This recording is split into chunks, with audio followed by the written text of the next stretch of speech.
right now. But it looks like it's just a matter of time as the states around the country have the name, image, and likeness law that has been signed into place, and Texas, Paul Catalina, will open up that. Apparently, that will be effective next month. Yeah, it's amazing when people actually have interest in something, how quickly it can get done.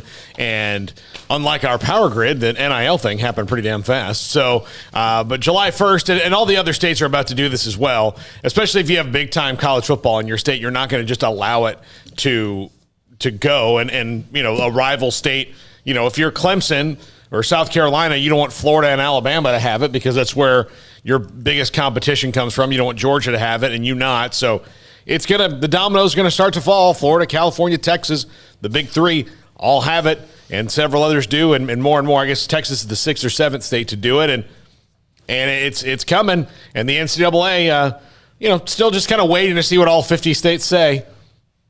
Yeah, they are the 6th state to have this enacted by July 1st, and they are, I believe, the 17th state overall to have some type of legislation. So good for Texas to get their hat in the ring.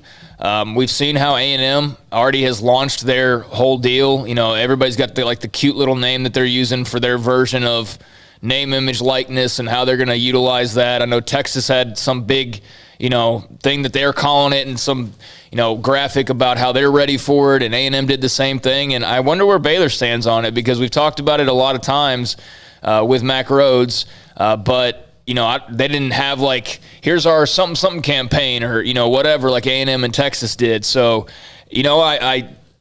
I think we've all seen this coming for a while now. So if you're in the state of Texas and you aren't prepared for it, I don't know exactly what you've been doing the last few months. So hopefully Baylor's geared up for it and ready for it. And I think it's good that Texas is a box that you can check now.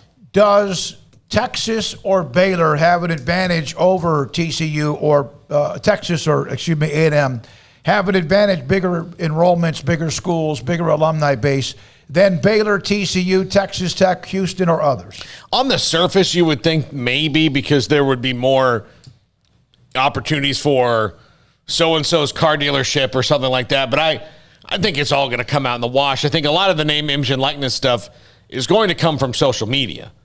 So it's not necessarily even going to come from a local business, because what's going to happen is somebody, I'll just take the name of Trevor Lawrence. Trevor Lawrence can have 1 million social media followers by the time he's a sophomore in college, and somebody's going to come say, hey, will you say that you like Johnson & Johnson, and here's money. Yeah, it's going to be probably mostly social media driven, which is, kind of the world we're living in now. I wonder, going back to Big Red Motors in Oklahoma, a company like that would probably be smart to, instead of just paying Rhett Bomar and Adrian Peterson on the low for no work, they can now just have them in their car commercials and they don't have to work at all. So that's a benefit for the athlete, and I guess for the business as well, as you can now do it on the surface and there's no issues with it. But yeah, I don't know which direction this is going to go, but social media will certainly be a big part of it. We saw the company that's coming out where they already inked 5 track and field female athletes, or they've inked 5 female athletes last week, and they're all going to get $5,000 to $10,000 to just tweet stuff. And I don't know how, I wonder how good of an investment it's going to be for some of these companies. It sounds like, yeah, just throw money at these college athletes and have them, put your drink up for a commercial or something. But I don't know how much pull the average college athlete really has outside of the Trevor Lawrences and those types of guys. I'm sorry, but if I randomly saw TJ Franklin on a commercial, I don't know that's making me going to go out and want to buy a car from, some dealership. But if Trevor Lawrence is on a commercial, which we'll see a lot of that here pretty soon because he's in the NFL, maybe that Gatorade commercial does something for somebody. I don't know. It's all new territory. I don't think any of us have a whole grasp of how this is going to be. Well, let me ask you what I think is an obvious question. What's to keep this from becoming cheating? Because they can now, right? Well, then it's not cheating. It's only cheating if it's against so. So in other words, if you're a car dealership and you get, let's for example, use a quarterback from X, Y, and Z, and he does your endorsements, and you pay him $10,000 a month. Because by the way, those who do endorsements, whoever the faces are, walk around the lots or whatever, that do the endorsements, they get paid. I used to do some for a car dealership in Longview. I got paid nice money for that. Yeah, but the guy's already on campus and signed. So, what is it really doing? He's on the team. That's why he's doing the commercial. So that's already out of it. But I know what you're saying is like, hey, if you come to Tennessee, we'll give you $20,000 and you'll have a car commercial. And no, there's no stopping that. And that's what they've just completely missed the boat on, is how this is going to be abused by various schools. Now, that's what the legislation is for, is to try to curtail some of it. And that's the problem, is the fact that not everybody's on the same page, and why they're asking the government for a bailout, basically. Tell us what to do so that this doesn't become a giant mess, because us handling it on our own, it will become a giant mess. Well, and one of the things that's going to happen is, all right, I want Hayden Bumpus, star wide receiver from Dallas, Texas, to come to my university. Man, he's a can't-miss guy. I'm going to promise him $25,000 and a car, and he's going to be in my car dealership spots, and everybody's going to know that Hayden Bumpus drives this car from my dealership. Well, what happens when Hayden Bumpus tears his ACL and he's, a